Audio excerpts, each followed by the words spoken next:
Hey, everybody, welcome to Pep Talk, the podcast that gives you the truth, the whole truth, and nothing but the truth. We take these complex health and wellness ideas, break them down, make them real simple, give you knowledge, but not just knowledge, give you action steps, which is taking that knowledge and applying to your life, which is really what wisdom is. Folks, we're going to take down a really huge, complex problem today on our conversation about leaky gut syndrome, gut problems, and etc. Hey, I'm Dr. Eric Nepute, and I'm going to help you today understand these complex, crazy, over-the-top conversations that most of you are dealing with today, and we're going to make it super simple. So I want to take a little bit of time and talk about something that most of you are dealing with, and you don't even know you're dealing with it. It's a problem known as leaky gut syndrome. Leaky gut syndrome has many different names. It can be called dysbiosis, dysbacteriosis, leaky gut syndrome. It can lead to things like irritable bowel disease, IBS, Crohn's, colitis. It can cause symptoms like upset stomach, indigestion, gas, bloating, but there's so much more to this topic. And I'm going to share with you the problems, how to diagnose it, and then some action steps that you can take today to start helping yourself. So let's talk about number one, what leaky gut is. So first of all, leaky gut is a group of symptoms that comes from inflammation in our intestinal tract. And that inflammation in our intestinal tract causes the cells. So our intestinal tract is supposed to be one cell layer thick. That's all it is one cell layer thick. Because when we normally eat food, food goes in through our mouth, we chew it up, goes into our stomach, digestion occurs there, goes into the small intestine, large intestine, absorption happens, and then it comes out of our body. Well, in the small intestine is where the vast majority of the nutrients that come from our foods and our supplements, by the way, get absorbed. But if you have an imbalance in the gut lining where there's inflammation and chronic inflammation, that's going to cause the tight junctions between these cells to start to separate. Now, I don't know if you know this, but in your intestinal tract, you have enough toxins in your intestinal tract not only to kill you, but to probably kill everybody that's in the building that you're in right now. That's how toxic our intestinal tract is. You see, when somebody has their appendix rupture, they have to go have surgery like immediately. Why? Because all those toxins will leak out systemically into the body, get into the bloodstream, get into the cells, get into the organs, and ultimately cause sepsis, which will kill us. So what you need to understand is that a mega incident like a rupture of the intestines or a appendix that ruptures, that's a life-threatening problem. But did you know that you could have little micro doses of sepsis happening in your body right now because those tight junctions in your intestinal tract are now starting to open a little bit and the toxins are starting to leak out? So check this out. What are some of the causes of leaky gut syndrome? Well, it's really simple. Number one, it's stress. And it's more stress than you think. It's not just emotional stress, but yes, emotional stresses are a huge component to leaky gut syndrome. What do I mean by that? You've experienced this before. How many of you have ever experienced an emotional stressor that stressed you out so much that your stomach got upset? You might have gotten diarrhea. You might have gotten an upset stomach, heartburn, indigestion, or you might be so stressed out that you feel like you're going to throw up. You can't even eat anything. You've lost your appetite. Well, when those compounds and those chemicals in your body go up, when you're sympathetically overloaded, that causes that tight junction in your GI tract to start to separate.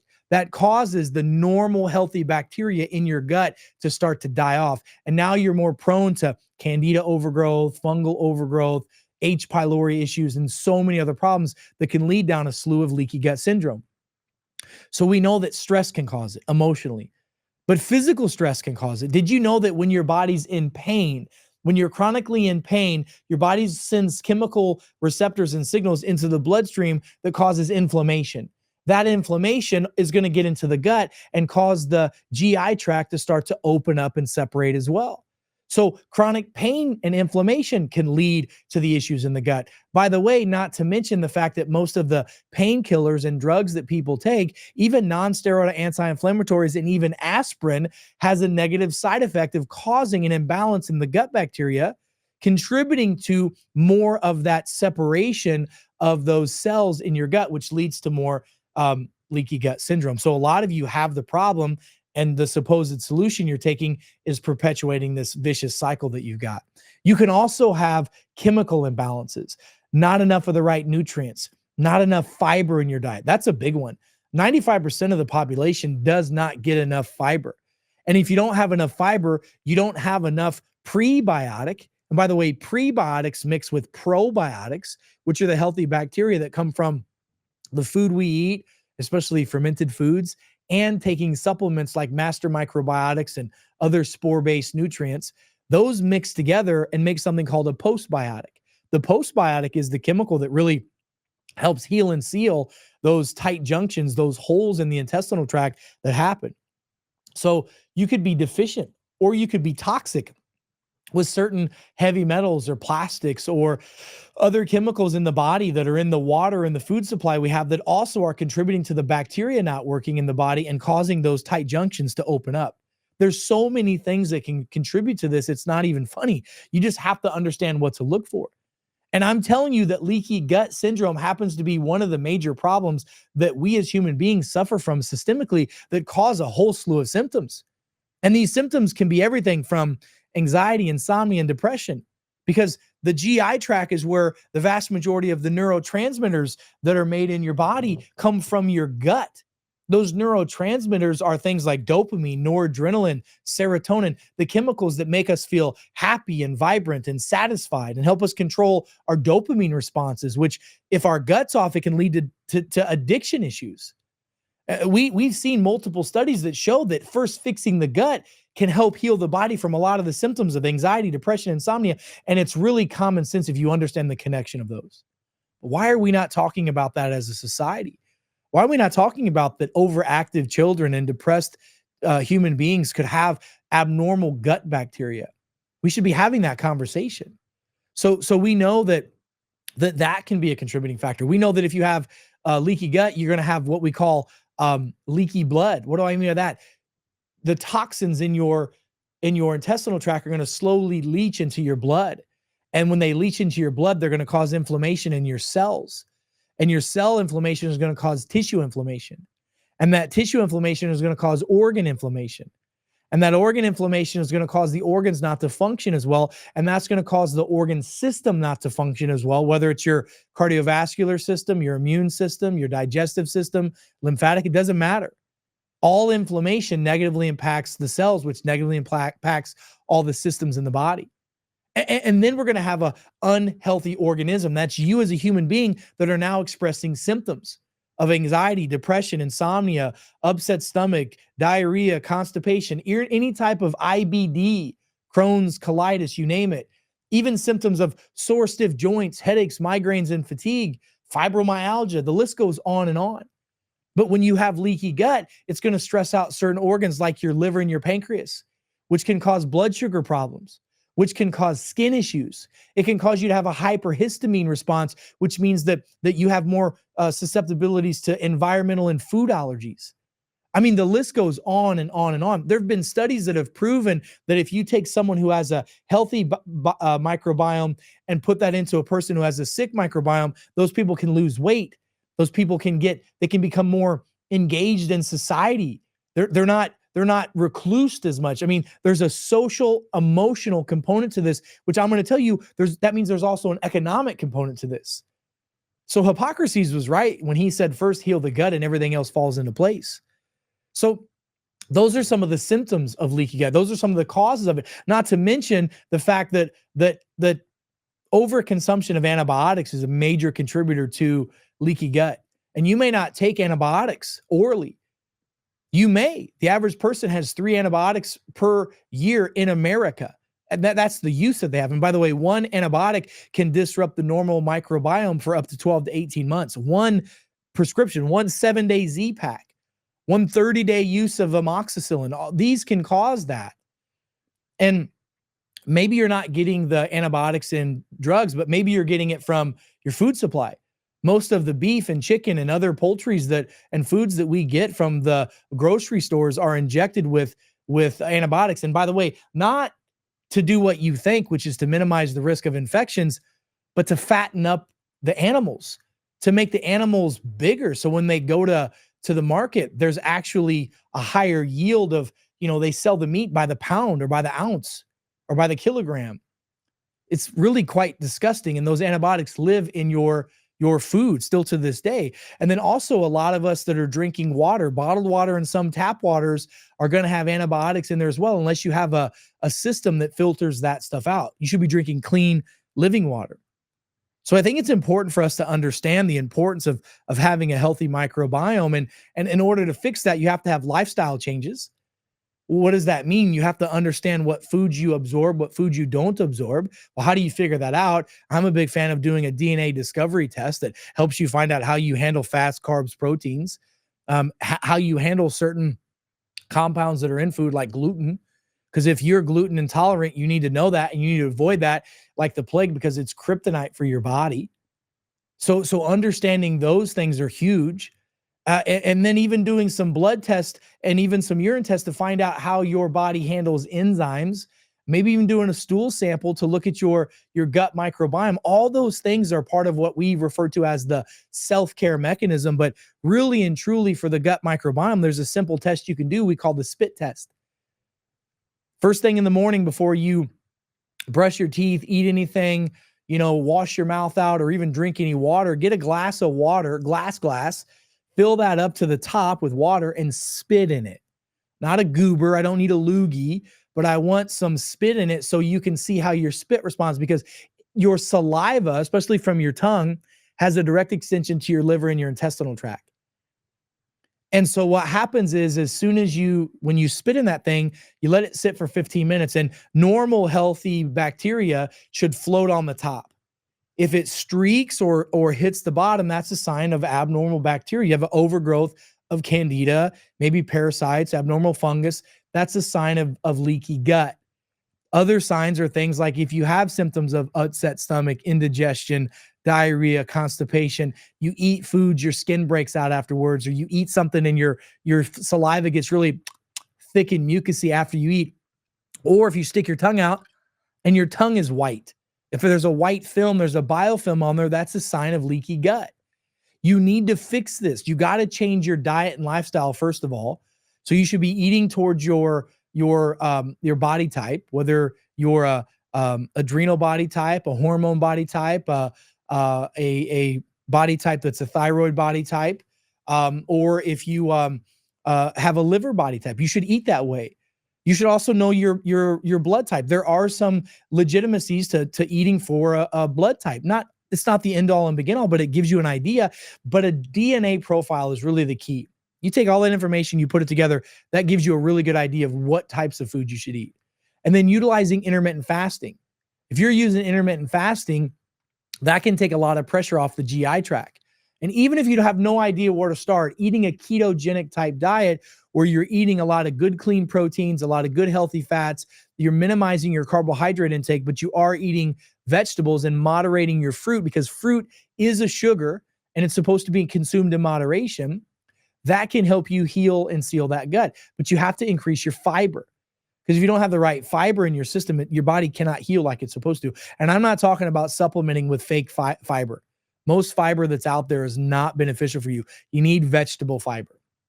I like acai gum fiber, other vegetable fibers. Those are some of the best fibers you can take to help your body heal and seal that intestinal tract that's got leaky gut. But I want to share with you a couple nutrients that are important.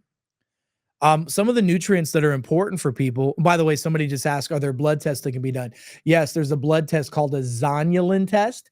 You can do a blood test to look at a protein called zonulin, and that zonulin protein will give you an idea of if it's high, you could have leaky gut. And then also if you have antibodies, if you do a food allergy test and you have antibodies for certain foods, there's a good chance that you have leaky gut because most food allergies and environmental allergies are a side effect of leaky gut syndrome. What are some of the things you can do? I already told you about diet, eating good, healthy fats, having ghee butter. Ghee butter is a type of butter that comes from grass-fed cows. That is a medium chain, short chain fatty acid type of a fat that can help mix with the fiber and the probiotics to help heal and seal that gut. That's a big one. Getting fluoride type foods out of your system, getting foods that have lots of sugar in it. Sugar destroys the gut bacteria, but having certain probiotics that have lactobacillus in it, especially Lactobacillus acidophilus, That's a really powerful probiotic. Bifidobacterium bifidum is another powerful one. Lactobacillus ramosis is a really powerful lactobacillus. Number 4 is Bifidobacterium longi.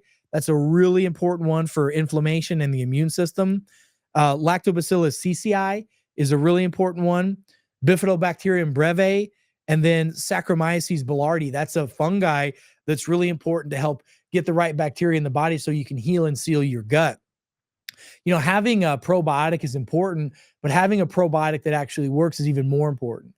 Did you know there's a way you can test your probiotics to see if they're active? So take your probiotic and do this science experiment and do a video on this and tag me on it or something on social media. I want to see how your probiotic works. If you take your probiotic, you go get some milk, get some regular cow's milk or goat's milk. Excuse me, regular milk, cow's milk or goat's milk. And what I want you to do is I want you to let it get to room temperature. And once it gets to room temperature, then you can take your probiotic, open it up, and put it in that milk. Let it sit for about 20 to 30 minutes. Give it a little stir, and you should notice that bacteria starts to culture. If that bacteria doesn't start to culture and kind of curd up or get a little thicker in the fluid, then that bacteria is not a living bacteria. Most probiotics on the market are cultured probiotics. And by the time they get to you as an end consumer, they're dead bacteria. And dead things in your body can't recognize itself versus abnormal things. So it looks at it as an abnormal thing, and it could amount an immune response to it. There have been multiple studies that have shown that taking most probiotics on the market lead to something called digestive leukocytosis, which is an increase in white blood cells in the intestinal tract after you eat certain foods and after you have probiotics. That leads to an autoimmune and a hyperinflammatory response, which is not good. So I recommend spore-based microbiome that has those bacteria, also other fungi in them, and other nutrients that can help heal and seal that gut. Having the right bacteria is so important. What else can you? Taking a multi-plant-based enzyme that has amylase, lipase, and protease as a minimum is important, and it has to be plant-based. Plant-based enzymes are the key because they work, by the way, plant-based enzymes work in a pH that's a little bit more broad. Animal enzymes like pancreatic enzymes and et cetera work in a smaller pH. I want it to work within a pH between a 3 and a 7.5 to an 8. That's usually most plant-based enzymes. So taking 2 or 3 of those enzymes with every meal you eat, which really only should be 2 meals a day because you should be intermittent fasting and occasionally just doing 1 meal a day and occasionally doing a couple 24, 48, even 36 to 72 hour fast are really powerful for you to do. So healing the gut is not difficult. It's first recognizing that you have those problems and then changing your lifestyle accordingly. I think it's very important for you to do what we refer to as a DNA discovery test to look at how you handle fats, carbs, proteins, certain vitamin, mineral, nutrient deficiencies. It gives you an idea of how your body can potentially synthesize enzymes, and really is kind of a roadmap for you to follow on your health and wellness journey. I think it's important to note that studies have been done looking at industrialized areas of the world and agricultural areas, and also looking at blue zones. And what they look at is they look at the gut microbiome and bacteria. And they found that if you don't have the right bacteria in the GI tract, you're more prone to inflammation and chronic disease issues. Well, in blue zones, those bacteria, those 7 bacteria and fungi listed, are prevalent in all of those areas. They're a little less prevalent in agricultural areas, but they're more prevalent in agricultural areas than they are in industrialized areas, like living in cities or larger communities. And there's a lot of reasons for that. It's the environmental stress. It's the stress in the water. It's the stress in the food supply. It's the people that we're around. It's the fact that most folks that, working and living in blue zones and agricultural are in the soil, in the dirt, around other animals and organisms. And it's really different here in industrialized areas. So having a formula that has all that in it is powerful. Getting out into the earth and being in the soil and grounding yourself and being barefoot and getting dirty and using the 5-second rule, which is legitimate. When if something falls, you blow it off, you got 5 seconds to eat it. It literally can build up your bacteria in your body. I'm not telling you to go out and eat dirt, but by the way, ivermectin, which all of us are familiar with now because of COVID, even though it's been around even longer than that, is a soil-based organism. I mean, think about that for a minute. One of the things that ivermectin does is it helps gets the gut right. And so having formulas that help improve gut formula and function are really important. But I really just wanted to have that conversation with you today about the importance of understanding a healthy gut microbiome and having the right prebiotic, the right probiotic that's not cultured but spore based, having a delivery system that can get that past the stomach into the small intestines where it can actually grow and culture is really the key for all of this. And then making sure that you make lifestyle modifications. If you do those things, that's the knowledge that you need to help get your body healthy. And if the quality of the health of your cells is a direct proportion to the health of bacteria in and on your body, putting these things into place, that's wisdom. You got to take this information and apply it. If you'll do it, you can change your life and change it forever. So, folks, I hope you go back and watch this podcast and send it to your friends and family. And make sure you guys go to our website, PEPTalk.world. That's PEPTalk.world. And by the way, tag me on your social media videos. I want to see you guys. I want to see the probiotics you're taking. I want to see the lifestyle changes you're doing. I want to see the enzymes. I want to see your spit test, man. Let's get these spit tests going viral on social media. And make sure you like, subscribe, and share to our platform. And folks, listen, knowledge is power, but it's wisdom taking that knowledge and applying it to your life. So, folks, until we meet again, I'm Dr. Eric Nepute. I look forward to seeing you on our next podcast. God bless you. God bless America. And God bless the world. Stay smart out there, folks. And I'll see you next time. Be well.